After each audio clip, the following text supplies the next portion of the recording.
Congratulations there for the German champions as they take all 3 points to keep themselves top of Group A and very much favourites to advance. Advance from a group now which you feel is all about Galatasaray and Manchester United, isn't it? Is that fair between those two as to who's going to go through? It looks like it, and let me tell you something.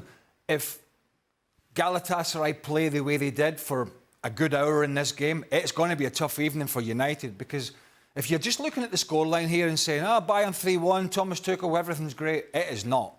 Yes, he only had, I think, 7 players, I believe, on the bench because they've got injuries, but the starting 11 was still strong. And apart from that first 7 or 8 minutes, and up until Galatasaray tired, they were second best all over this field. I've never seen it. Well, I've rarely seen a Bayern side give the ball away as much as they did. Galatasaray pressed high, worked hard, won all the second balls, created the chances, put Bayern under pressure, and it was only when that Kane goal came from literally nothing that Galatasaray started to throw bodies forward. Bayern get the third. But this was, at best, at very best, an unconvincing performance once again from Thomas Tuchel's men. I was actually really impressed by Galatasaray, but they came away with nothing, absolutely nothing. I think the thing for me is Bayern, while under pressure, never really seemed that panicked.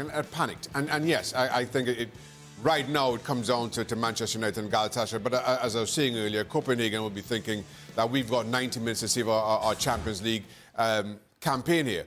And again, while they've struggled, Copenhagen were 2 up in Turkey. Had a man sent off in the 76th minute and then concede 2 in the last 4 minutes of the game. But for the last minute of this one, we could be having such a different conversation about just the general look of this group. So if you're Manchester United, on the back of this poor performance, yes, you get 3 points. Counter that with going to Copenhagen in the next match day, who know they're drinking in Lars Chanceloon at home. I think the next match day, as we've often said, with these back-to-backs, really determines what happens. Because I don't think that there's an awful lot between the chasing 3. How do you see this group finishing, Jan? Well, it's a very, very interesting group. I'm with the boys of the analysis of the Bayern game. Bayern got away with it there. I mean, I think they were surprised that they went to all 3 points. But I guess when you have Sané, you have Musiala, you have Koeman, you have Kane, you do score out of nothing. What's interesting, as Shaka is talking about, Copenhagen, they were you could say they were the better team against Bayern Munich at home. Sven Ulreich was the man of the match in that game. Sven Ulreich, who is the second goalkeeper, just waiting for Manuel Neuer coming back. Apparently, he will be back this weekend as the goalkeeper. So this is a group that is very hard to predict. If I would put my money on it now, I would have said Bayern Munich and Galatasaray. Wow. Yeah, but looking at Bayern as a story, you know, if we're looking at the bigger picture in the Champions League, and that's what we are with them. They're paying the money for Kane that they did. They're one of, you know, Europe's juggernauts.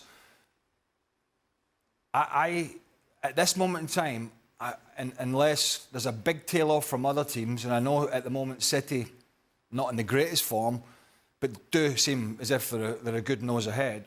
I don't like the look of this Bayern side at the moment. I think defensively they look weak. I think in the middle of the park, the balance is not right. And yeah, you know, Koeman and Sané and Musiala in particular, and Kane looked frustrated at times. He looked frustrated by the decision-making of the players around him in their end product. Right. I think correct. That frustration will be less, Jan, because he got himself a goal. But something at Bayern, I know they've got injuries, but something is not right in this team.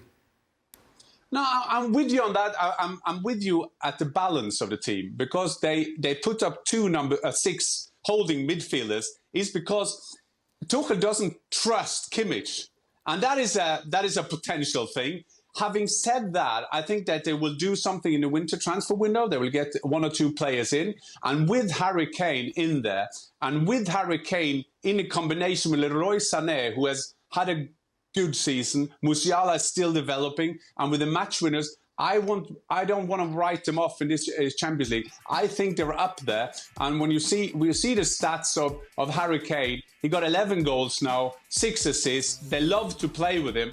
But another stats who is amazing, They have played 37 group stage matches in Champions League without losing. They won 16 in a row. Wow. So they're no group stages. But the last years, they've just been knocked out far, far too early. And that is the big thing on Harry Kane.